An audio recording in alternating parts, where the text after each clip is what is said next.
ferries collided in Italy. Ferry DON PEPPINO while leaving Ischia port, Ischia Island, Gulf of Naples, Italy, on February 23, contacted bow of stern-berthed ferry Benito Buono, in stormy weather conditions. Both ships reportedly sustained slight damages. DON PEPPINO continued her trip to Naples.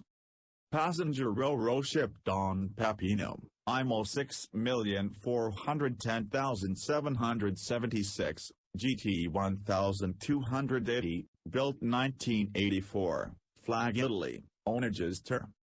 Passenger ro-ro ship Benito Buono, IMO 6,809,719, GT 2303, built 1968, flag Italy, owner Medmar Navi SPA.